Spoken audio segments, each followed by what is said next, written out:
Ya estamos. Hola, buenos días, perdón, tardes. Estamos comenzando la tarde. Bienvenidos a esta sesión de la Ventanilla de Salud. En este día estamos co-hosting dos ventanillas de salud.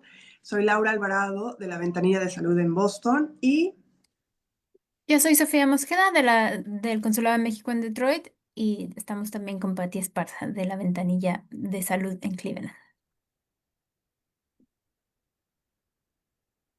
Hola, buenos días a todos. Primero que nada, quiero darles gracias a Laura y a la doctora Chris, que fue como una coincidencia de estar de Boston a Cleveland. Mi nombre es Patti Esparza, como mencioné, soy la coordinadora de la Ventanilla de Salud de Cleveland. El consulado está en Michigan, pero le toca ayudar a toda la gente del noreste de Ohio, entonces por eso aquí está esta ventanilla de Cleveland, que viene siendo la móvil. Y pues gracias y espero que les guste este fórmula y que va a ser muy interesante para las papás y los niños y la familia. Gracias, Laura y la doctora y Sofía, gracias. Gracias a todas. gracias a ustedes. El día de hoy hablaremos del cáncer en los niños y nos acompaña en esta sesión la doctora Chris Yvette Wong, a quien presentamos con unas breves líneas de su experiencia y su conocimiento. Ella es hematóloga, oncóloga pediátrica, ella es de San Juan de Puerto Rico. Ella completó su entrenamiento médico a través de la Universidad de Harvard, en el Boston Children's Hospital y en el Dana-Farber Cancer Institute. Actualmente tiene su práctica en Cleveland, en Ohio, en el Rainbow Babies and Children's Hospital, donde es la directora del programa de calidad y seguridad médica. Bienvenida, doctora, muchas gracias. Muchas gracias a ustedes. Es un placer estar aquí con todos ustedes. Voy a mostrarles una presentación, si me dan un segundo.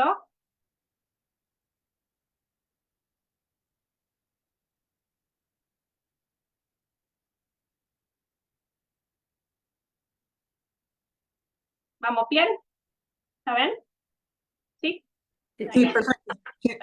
Gracias. Bueno, si no ven algo en un momento, por favor me interrumpen y me dejan saber, pero de nuevo, gracias por la oportunidad de estar aquí, sobre todo en el mes de septiembre, que es el mes donde creamos un poco de vigilancia sobre el cáncer en los niños, cáncer pediátrico en el mes de septiembre, y por eso está entonces esto de color dorado, pues es el color del cáncer en los niños. Quiero empezar primero para darle un poquito de información de lo que es el cáncer. Y es bien probable que las personas que nos estén escuchando, ya sea usted o algún conocido, le haya afectado el cáncer. Pues sabemos que el cáncer afecta a una de cada 3 personas en los Estados Unidos. Pero este riesgo no es igual para todo el mundo. El riesgo aumenta con la edad y les voy a mostrar en un segundo cómo eso aumenta con la edad. Y sabemos que la cantidad de personas que han sido diagnosticadas con cáncer ha aumentado a través del tiempo.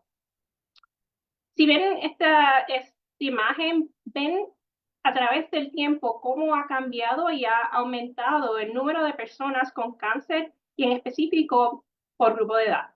Comparando en el 1990, en la década de 1990, comparándolo con el año 2021, ustedes ven que todos los números, todos los colores han ido aumentando, ¿verdad? Independientemente de qué edad, la cantidad de personas en todos los diferentes tipos de edad han aumentado cuántas personas han sido diagnosticadas con cáncer. Pero como pueden ver, la mayoría de los colores son colores que son azul, rosa o color marrón, como le decimos en Puerto Rico. Y ven que las personas o los niños que son de la edad de 0 a 14 años, en realidad componen una pequeña cantidad aquí. Y si ven estas dos líneas, la línea morada y la línea gris, realmente esto es lo que compone la cantidad de niños que, aunque ha aumentado a través del tiempo, es una pequeña cantidad. Así que la gran mayoría de los casos de cáncer son en personas mayores de 15 años y más específico, mayores de 50 años de edad. Así que, ¿qué es el cáncer? Definimos el cáncer cuando hay células malignas en el cuerpo que crecen fuera de control y reemplazan las células normales. Todos nosotros, nuestro cuerpo se compone de billones de células y estas células se van multiplicando todo el tiempo, cada segundo, y se dividen conforme haga falta. Algunas se dividen más rápido, otras se dividen más lento. Pero cuando una célula presenta alguna anomalía o ha envejecido, por lo general la célula muere. Hay un pare aquí, no sigue dividiéndose. Pero ¿qué sucede? Cuando ocurre el cáncer, Esto quiere decir que ese proceso donde la célula se supone que muera, ese proceso deja de funcionar. Y entonces se siguen produciendo células nuevas, mientras que las células viejas o anómalas no mueren cuando deberían. Entonces crece una gran cantidad de células que no son normales. Y eso entonces es lo que se conoce como el cáncer. ¿Qué sucede? A medida que las células cancerosas se reproducen de forma descontrolada, entonces estas pueden superar en número a las células que son sanas. Eso entonces dificulta que el cuerpo funcione como debería. Si ven aquí en esta imagen nuevamente, ¿verdad? Ven, estas son células normales donde todo se ve bien, pero en las células cancerosas entonces se puede formar un crecimiento anormal, ya sea una protuberancia o un bulto, y eso se llama entonces un tumor. Cuando hablamos entonces del cáncer en los niños, ¿verdad? Nuevamente, es raro que esto ocurra, pero sin embargo sucede. El cáncer infantil o cáncer pediátrico es aquel cáncer que afecta a los niños desde su nacimiento hasta los 14 años de edad. Esto es a diferencia del cáncer de adolescente, que aún consideramos, ¿verdad?, que estos son niños, ¿verdad? Pero se llama cáncer de adolescente cuando hay cáncer que afecta a los jóvenes de entre los 15 a 19 años de edad. Yo, como hematóloga oncóloga pediátrica, trato y doy tratamiento a personas desde antes de su nacimiento hasta luego, usualmente hasta la edad de 26 años, porque sabemos que los cánceres que más comúnmente ocurren en los niños y en los adolescentes usualmente es hasta la edad de los 26 años, pero pueden ocurrir en personas mayores y así en ocasiones tenemos que dar tratamiento a esas personas y trabajamos con los médicos de adultos, que son oncólogos de adultos, y igual de la misma manera, esos médicos adultos cuando potencialmente tengan un adulto que tiene un cáncer que se ve más común en los niños, entonces ellos trabajan con nosotros. Cerca de 10,000 niños menores de 15 años de edad serán diagnosticados con cáncer este año en los Estados Unidos. Si lo ponemos de una manera diferente, ¿qué quiere decir eso? Eso quiere decir que cada día, el día de hoy, aproximadamente 43 niños en los Estados Unidos son diagnosticados con cáncer. Más importante, sabemos que el cáncer es la causa número 1 de muertes por enfermedad en los niños. Y por esa razón es que estamos aquí, porque queremos conocer lo que es el cáncer y saber qué es lo que tenemos que hacer cuando un niño es diagnosticado entonces con la condición de cáncer. Sabemos, sí, que a través del tiempo han habido muchas mejorías en el tratamiento del cáncer y ya hoy en día aproximadamente 85% de los niños con cáncer sobreviven 5 años o más. Eso quiere decir que el índice de muerte, la cantidad de niños que fallecen por cáncer ha disminuido grandemente cuando lo comparábamos con los 1950, los 1960, los 1970.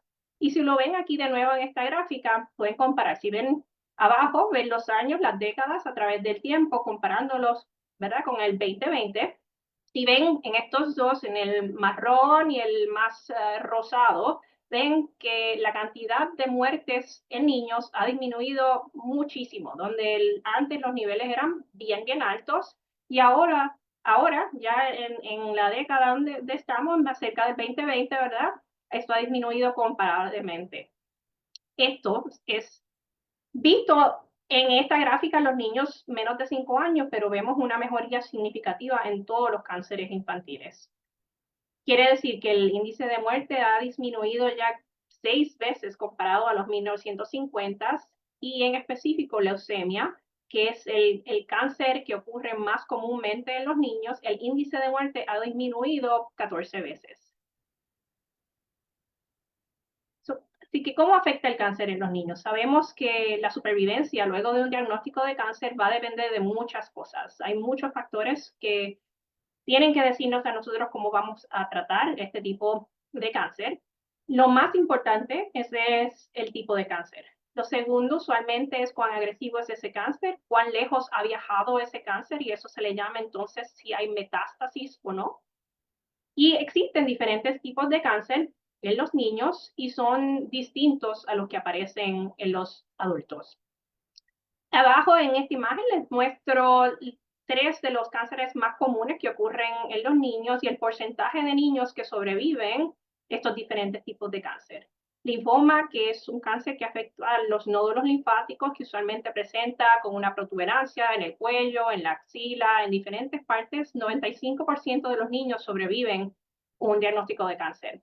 La leucemia, en específico la leucemia linfoblástica aguda, que es un cáncer que se origina de las células que luego producen la sangre. Aproximadamente 93% de los niños con ese diagnóstico van a sobrevivir y aproximadamente un 80% de los niños que son diagnosticados con un tumor cerebral también sobreviven.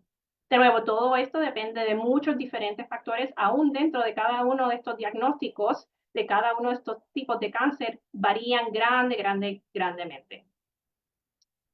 Así que, ¿cuáles son algunos de los tipos de cáncer en niños más frecuentes? Si vamos de la cabeza a los pies, sabemos que realmente el cáncer puede ocurrir en cualquier parte, y esto es tanto como para niños como para adultos. Pero los más comunes que vemos en los niños son diferentes a los que vemos en los adultos. Usualmente pueden ser tumores de cerebro y de médula espinal. Hay tumores en los ojos, que se le llama usualmente, el más común es retinoblastoma. Hay tumores que se le conocen como linfoma, es el que le mostré anteriormente, y estos son los tumores que vienen de los nódulos linfáticos. La leucemia, que es un cáncer que se origina de las células que dan origen a la sangre. Hay cáncer que ocurre en los huesos, y los dos más comunes se conocen como osteosarcoma y el sarcoma de Ewing. Hay tumores que ocurren en el riñón, y es el más común, se le conoce como el tumor de Wilms. Hay un tumor que se conoce como neuroblastoma, y ese tumor usualmente ocurre en las adrenales, que son los órganos que están usualmente encima de los riñones. Y también existe cáncer que puede ocurrir en los músculos, y esto se le llama usualmente rhabdomiosarcoma. Pues, ¿qué causa el cáncer en los niños? Obviamente no queremos que nadie tenga un diagnóstico de cáncer, y es difícil escuchar eso en un niño también. Pero diferente a los adultos, no existen muchos factores de riesgo que son conocidos ni maneras de prevenir el cáncer infantil. Diferente a los adultos, donde decimos que para prevenir el riesgo de cáncer es bueno que uno no esté fumando, disminuir la cantidad de consumición de alcohol, que hagan ejercicio. Todos esos son buenos hábitos a tener para el futuro cuando los niños sean adultos, pero no sabemos que hay riesgos, factores de riesgo en especial que pueden ayudar a prevenir el cáncer infantil. Y sí, esto todo es importante, seguir una dieta balanceada es importante, pero no tenemos diferentes cosas que nos dicen si hay un niño que vaya a desarrollar un cáncer infantil. Y esto es porque casi todos los tipos de cáncer en niños, cáncer infantil, se dan por cambios que se llaman mutaciones en el ADN. El ADN es el código que nos dice a nosotros que mi cabello va a ser negro, que yo voy a ser alta o no. Y esto, usualmente, cuando hay estos cambios, aparecen temprano en la vida del niño o de la niña, y a veces son incluso antes de nacer. Así que si les doy un ejemplo, ¿verdad? Vamos a decir que este es el código genético de un niño o una niña, donde se supone que el código genético sea todo de color aquí blanco, y por alguna razón, una mutación, algo ocurre, y de momento uno de esos códigos genéticos ahora es de color rojo en vez de ser color blanco. Y ese cambio entonces lo que puede dar a cabo a un cáncer. Pero no quiere decir que sabemos por qué razón fue que eso sucedió. Entonces, ¿cómo se detecta el cáncer en niños? Sabemos que la mayoría del cáncer en niños se detecta porque uno de los padres o una de las personas con quien viven, o ya sea el médico o el cuidador de salud, nota algún signo o un síntoma en el niño que es diferente, que no es normal. Muchas veces se detectan porque hay un examen físico que se está haciendo de rutina, o mientras se están haciendo pruebas por otros problemas. Pero no existen pruebas de detección que son recomendadas para los niños, específicamente para los niños que tienen un riesgo promedio de tener cáncer, ya que esto, de nuevo, es bien poco frecuente, como les mostré anteriormente, donde es una pequeña cantidad de niños. Sí sabemos que hay algunos niños que tienen ciertas mutaciones genéticas hereditarias que aumentan el riesgo de que tenga cáncer y esos niños entonces necesitan un asesoramiento distinto. Esto no quiere decir que usted o cualquier persona tiene que correr a su cuidador médico y pedirle que verifique si su niño tenga un riesgo más alto. Usualmente esto se sabe por el historial de la familia, se sabe porque hay cambios diferentes que se detectan, pero la gran mayoría de los niños, la gran mayoría de las familias no tienen un riesgo más alto para tener cáncer y por esa razón entonces no se hacen unas pruebas de detección en los niños para detectar su riesgo o para detectar si van a tener cáncer ya sea en este momento o en un futuro. Entonces, ¿cuáles son algunas de las señales más frecuentes de que un niño pueda tener cáncer? Antes de describir todas estas diferentes señales, quiero dejarles saber que es importante que estas señales pueden ocurrir por muchas diferentes cosas. La gran mayoría del tiempo no va a ser porque un niño tenga un cáncer, ¿verdad? Porque esto puede ser bien alarmante si empieza a ver que su hijo o su nieto o una persona que usted conoce, ¿verdad? Tenga estos síntomas y signos. Eso no quiere decir, y de nuevo, lo más importante es que entonces vaya a su cuidador de salud, ya sea la persona que usted regularmente va para su cuidado y lleve a su niño, porque puede ser que sea por otra razón, pero siempre queremos también asegurarnos que no sea por el cáncer. Así que, ¿cuáles son algunas de estas señales? Una es el sangrado repentino y severo. Podemos también ver una mancha blanca en el centro del ojo o cambios en visión. Protuberancia en el cuello, ya he hablado de esto varias veces. También puede verse el vientre o el abdomen agrandado. Puede haber protuberancias en cualquier parte del cuerpo, moretones, hematomas, palidez y cansancio que son fuera de lo normal, pérdida de peso o fiebre que continúa por muchos días y es sin razón, dolores de cabeza, y usualmente los dolores de cabeza que nos preocupamos son dolores de cabeza frecuentes que ocurren todos los días, usualmente son dolores de cabeza que ocurren primero cuando se levanta el niño y que ocasiona vómitos. Esos son signos y señales que entonces debería inmediatamente sí traer al niño para un examen. O dolores en huesos y coyunturas. Y lo digo nuevamente, no quiere decir que porque un niño tenga alguno de estos signos o síntomas quiere decir sí, definitivamente que un niño tenga cáncer, pero sí es importante que entonces sea examinado tan pronto sea posible. Este es un ejemplo de lo que quiero decir de una mancha blanquecina en el centro del ojo. Ya ven el ojo aquí comparado con el normal y la mancha blanquecina en el centro del ojo, que entonces nos preocupa y debe ser examinado para determinar si hay un cáncer en el ojo como un retinoblastoma. Entonces, ¿cuáles son los pasos a seguir si hay una sospecha que un niño pueda tener cáncer? Lo más importante, nuevamente, si hay alguno de esas señales, de esos signos, es ir a su cuidador médico y ahí harán un examen físico, una exploración general, harán diferentes preguntas para determinar cuál es el próximo paso.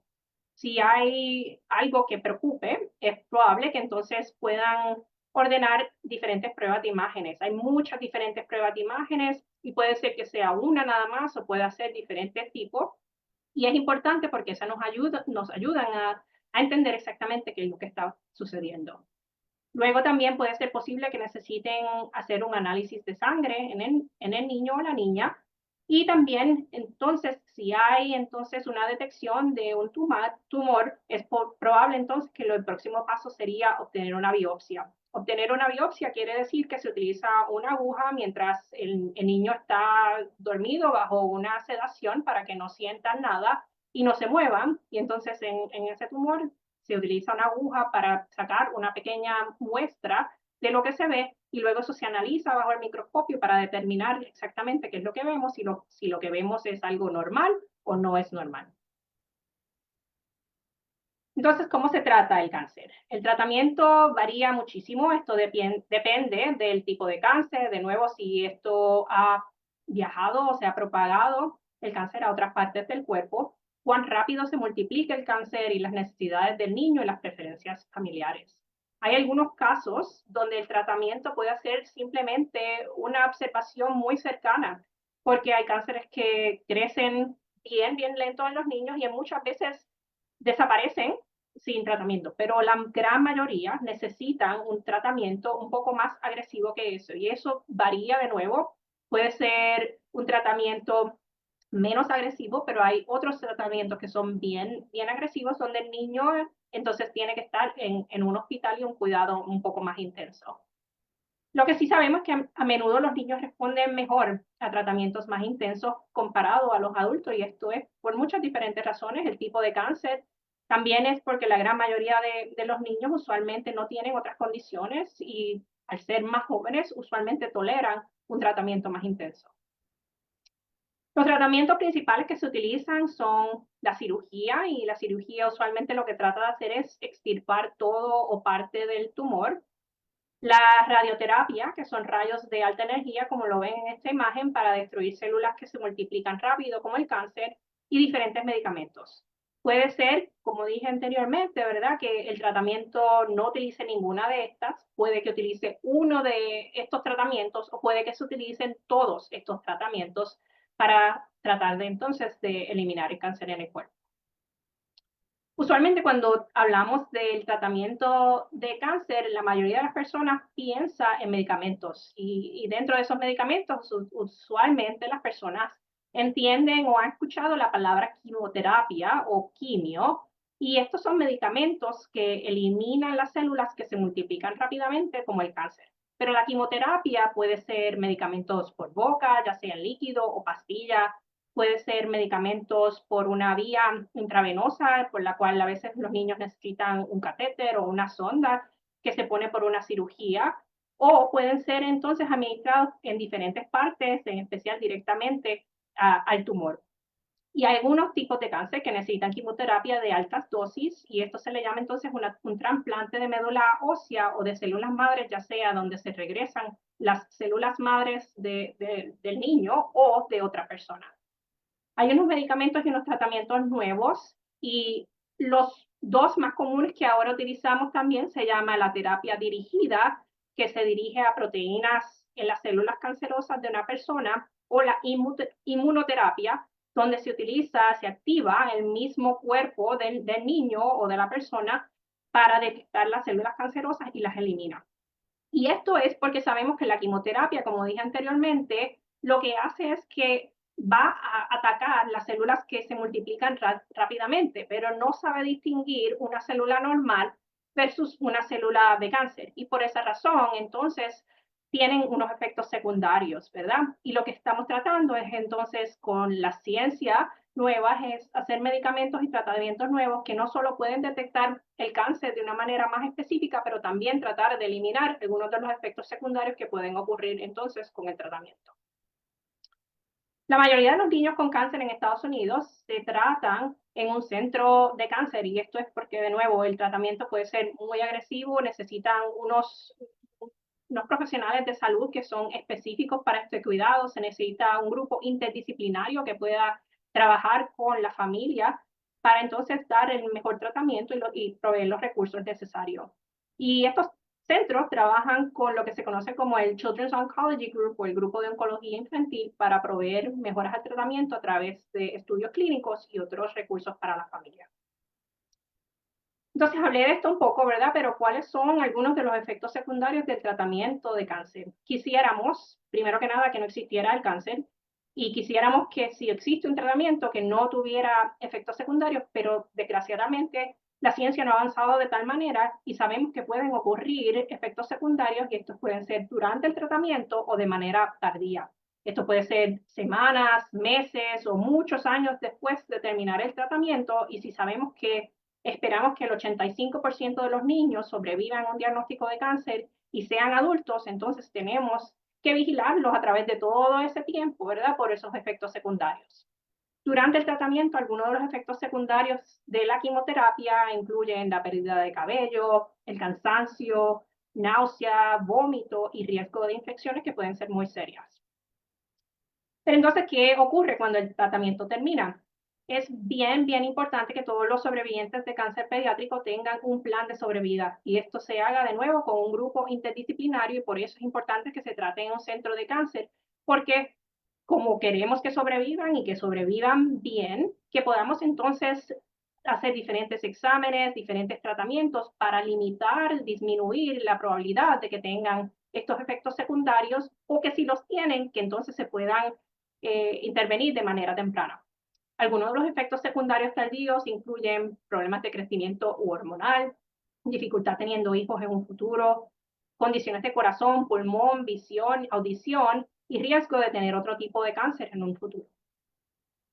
Y esto lo tomé específicamente de la página del web de la American Cancer Society, de la Sociedad Americana del Cáncer, y saben, todos sabemos, ¿verdad?, que el diagnóstico de cáncer, ya sea en un adulto, ya sea en un niño, no importa quién sea, es bien duro, es bien difícil diagnosticar a una persona con cáncer y luego estar del otro lado y ser el familiar o ser la persona que ha sido diagnosticado con cáncer es bien difícil y claro, en niños es bien difícil también porque no se supone que los niños estén enfermos o estén en el hospital.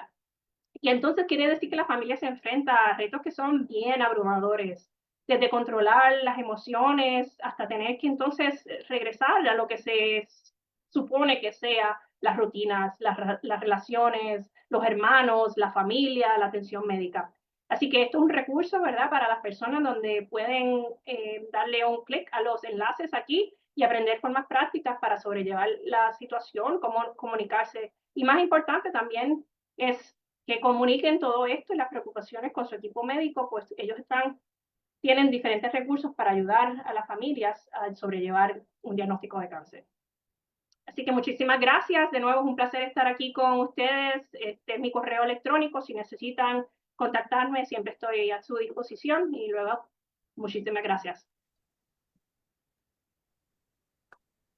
Gracias, doctora Wong. Patti, Sophie, ¿tienen alguna pregunta? Sí, yo tengo una pregunta, doctora. Muchas gracias por la presentación. La verdad que es un tema que puede alcanzar de preguntas todo el día y muy interesante para nuestros, como mencionó, niños, jóvenes, adultos, que pues cualquiera puede estar en este proceso. Pero usted mencionó y dio muy importante, a veces como hispanos no entendemos que tenemos que agarrar ayuda para poder hacer el proceso y cómo ayudar a ese niño. Entonces usted tiene como, aparte de esta información que nos dio, que nos puso ahí, otro recurso donde podemos enviar a los padres, a los abuelos que a veces cuidan los niños, a los tíos. Se sugiere que sí agarren ellos ayuda. Sí, definitivamente. Lo primero que sabemos es que mentirle a los niños o mentirle a los adolescentes o ocultarles información no es lo que recomendamos. Y eso es porque los niños, sobre todo los adolescentes, ¿verdad? Ellos son bien inteligentes, ellos van a saber que hay algo que está sucediendo y cuando le ocultamos la información, entonces se imaginan cosas que son peor de lo que está sucediendo. Así que nosotros tratamos bien temprano, sobre todo si es un adolescente y aún con los niños, aún cuando yo tengo que dar esta información a un niño que es bien, bien difícil hacerlo, de incluirlos. Claro, no vamos a incluirlos en toda la conversación porque no lo van a entender, pero la más posible tratar de incluirlos de manera temprana, porque imagínense que un día, ¿verdad?, sea un niño de 6 años y se levanta y su cabello se está cayendo, ¿verdad? No van a entender por qué está sucediendo eso. Así que hemos trabajado en diferentes recursos que sabemos, se ha hecho mucha investigación para saber cómo podemos aplicar lo que nosotros sabemos como médicos, como científicos, para poder explicarlo en un lenguaje de un niño de 3, 4 años que puedan entender por qué tengo que estar en el hospital, qué hice mal, ¿verdad? Porque muchas veces piensan, hice algo mal, ¿verdad? Hice algo mal yo y entonces por esa razón estoy aquí, lo cual no es correcto. Así que sí, el American Cancer Society, el Children's Oncology Group también, y todos estos son completamente gratis para toda persona, pero sí le recomiendo usualmente que empiecen con su equipo primario porque ellos van a saber exactamente quién es la persona correcta que pueden empezar a hablar con, no solamente con el niño, sino con la familia completa, porque los hermanos pueden tener preguntas, los primos, ¿verdad? Todo el mundo puede tener preguntas y todo el mundo quiere ayudar. y es importante entonces tener todos esos recursos disponibles de manera temprana. Y sería con él la misma pregunta, ¿y se ha hecho algo para que en la escuela den concientización de que el niño no puede estar en actividades, que se le respete, que no se le haga, pues como decimos, el bullying? ¿Sí se ha hecho concientización en la escuela o se tiene que llevar una carta a los maestros, al director? Sí, ambos. Los niños, hay un periodo de tiempo dependiendo de cuán agresivo es el tratamiento y cuán agresivo es el cáncer, donde muchas veces tienen que estar fuera de la escuela por diferentes razones. No todo el mundo, hay algunos que pueden ir a la escuela y lo que tratamos de hacer primero que nada es tratamos de mantenerlos incluidos cuando es posible en su escuela, ya sea porque su maestro o maestra vengan o le den entonces las tareas para continuar eso, o tal vez hacer un Zoom como estamos haciendo nosotros, donde los niños, sus alumnos, ¿verdad? Lo puedan ver también y entender, porque los niños lo que quieren es entender qué es lo que está sucediendo.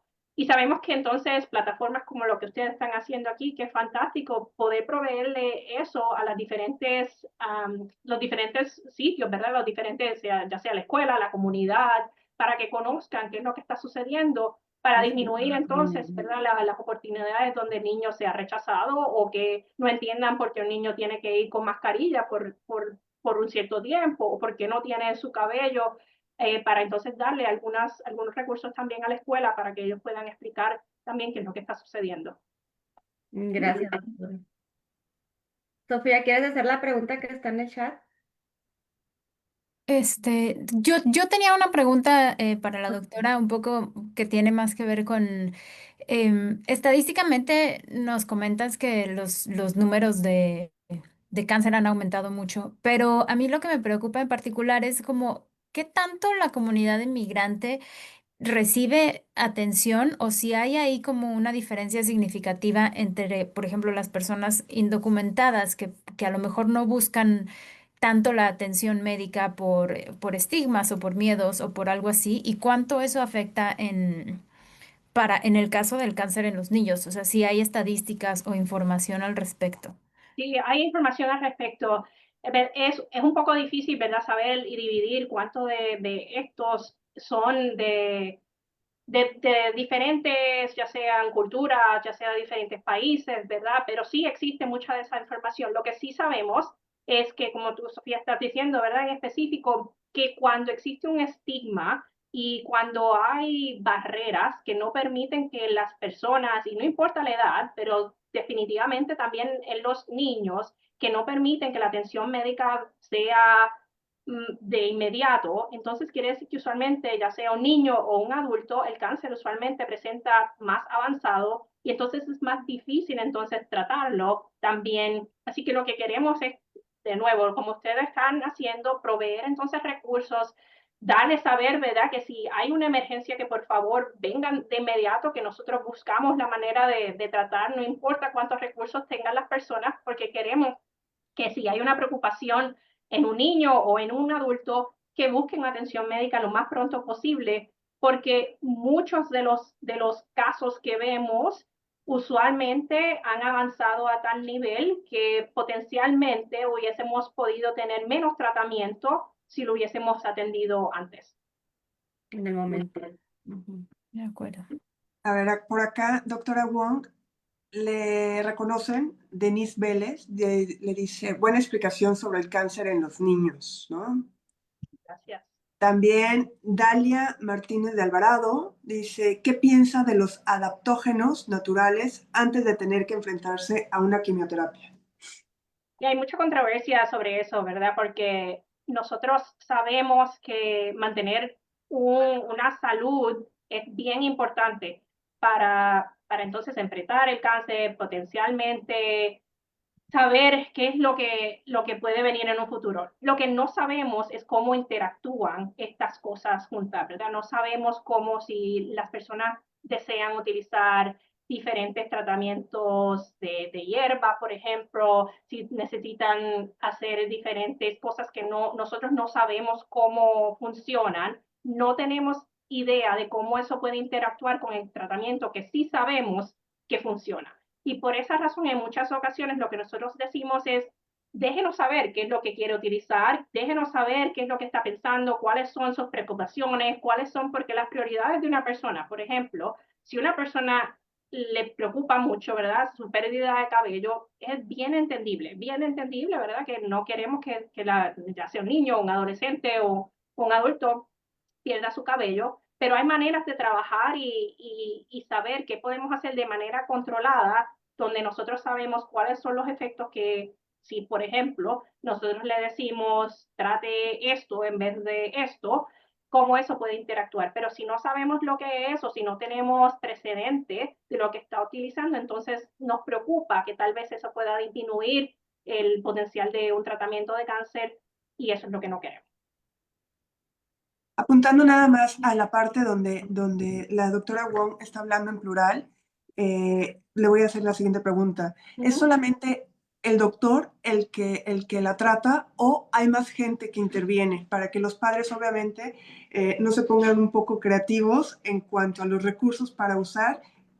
Adelante, doctora. Sí, no, Laura, esa pregunta realmente fue la razón por la cual yo decidí ser una oncóloga pediátrica, porque cuando yo fui primero a un hospital pediátrico, que fue en Puerto Rico, yo tenía 13 años y una amiga fue diagnosticada con el cáncer de leucemia, que es el más común, me di cuenta que aunque los médicos tienen un lugar primordial y especial, igualmente lo tienen muchísimas personas. Es un equipo grandísimo porque sabemos que esto afecta de manera financiera, ¿verdad? Porque hay veces que los padres tienen que parar de trabajar.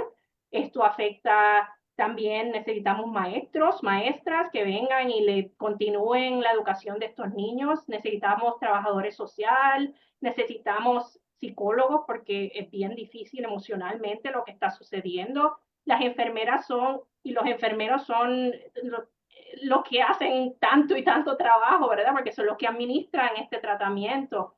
Y tan solo las personas que, por ejemplo, limpian el cuarto donde está un niño, ¿verdad? Si el cuarto no está limpio, quiere decir que entonces es un riesgo más alto de infección. Así que cada persona tiene un propósito y tiene un lugar que es increíblemente importante. Así que no es solamente un médico, es un equipo completo y lo que nosotros hemos aprendido a través del tiempo es que es bien importante este equipo interdisciplinario y hacer una investigación con ese equipo interdisciplinario que ayude no solamente a niños, sino a los padres, los familiares, los hermanos, todo el mundo para que entonces se pueda entender y tratar de disminuir lo más posible, ¿verdad? El impacto, porque sabemos que es bien difícil. No queremos que nadie tenga que pasar por esta situación, pero no se puede hacer sin un equipo interdisciplinario.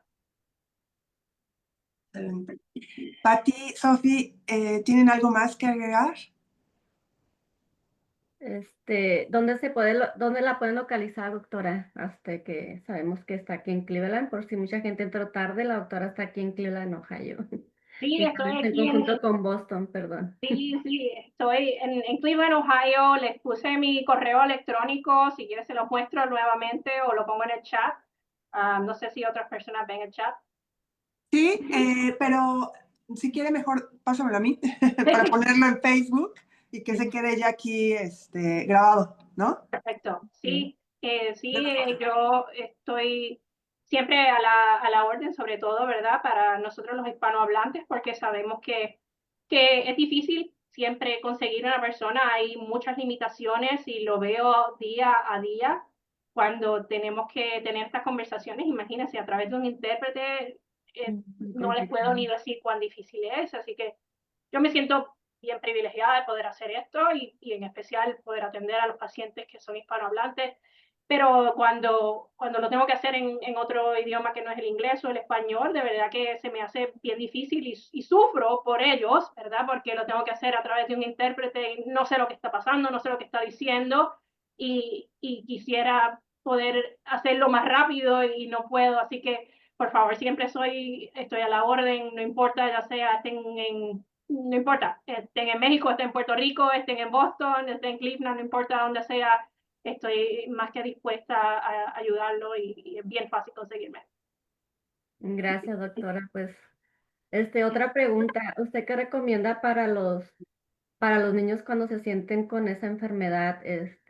Puede que el padre no se pueda expresar o, bueno, yo pienso que esto va con los psicólogos, con la consejería y todo eso, pero ¿qué se recomienda a los niños? Como qué decirles a ellos, cómo hablarles, o sería parte ya de la psicología o la ayuda, la consejería.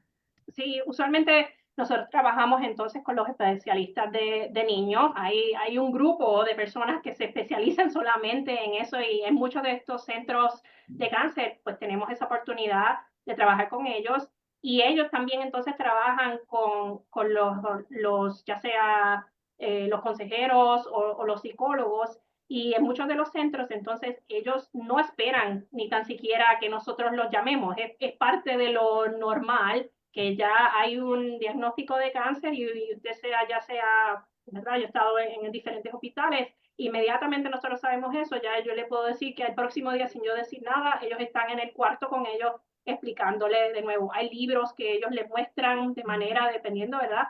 Cuál es la edad del niño o del adolescente, que les muestra con diferentes imágenes qué es lo que está sucediendo, qué es lo que pueden esperar. Utilizamos a veces muñecos para enseñarles también qué es lo que pueden esperar, ¿verdad? Si pueden tener una sonda o un catéter, si se les va a caer el cabello.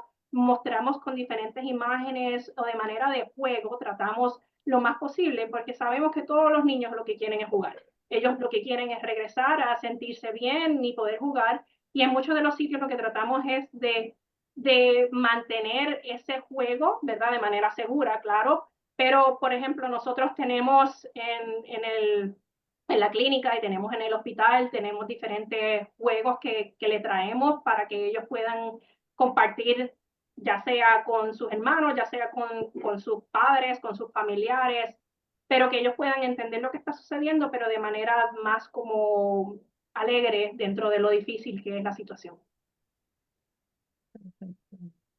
Gracias, doctora. Gracias a ustedes.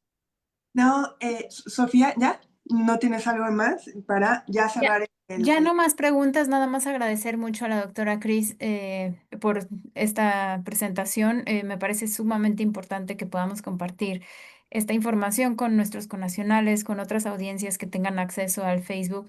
Muchas gracias al Consulado de México en Boston por invitarnos, por hacernos partícipes y pues muchas gracias a todas. Gracias a ustedes, ha sido un privilegio. Gracias, Doctora doctora.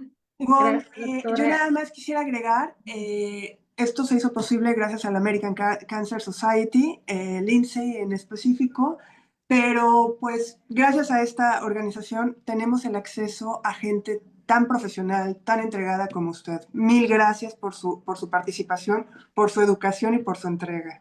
Muchísimas gracias por estar aquí. No, gracias a ustedes por la invitación y gracias por lo que están haciendo. De verdad que, de nuevo, es un equipo multidisciplinario, interdisciplinario y ustedes son la voz, así que se los agradezco. De verdad ha sido un privilegio, así que muchísimas gracias. Gracias a todos por el apoyo también a la ventanilla de salud de Cleveland. Cualquier cosa les voy a dejar mi número, que es el 216-386-2897. Nosotros tratamos de darles la referencia, por ejemplo, con la doctora, con otros programas de cáncer, con consejería. Tenemos salud mental con la UNAM, que es un programa gratis para toda la gente. Entonces, muy agradecida, doctora Laura, por incluirme en esto y Sofía por apoyarme. Nosotros nos vimos y nos juntamos todas las ventanillas y pienso que fue un buen conjunto de podernos juntar desde Boston a Cleveland, Ohio y pues Michigan, que es donde está el consulado. Y muchas gracias y muy importante información para toda nuestra comunidad. Gracias. Gracias. Gracias. Bye. Bye. Chao.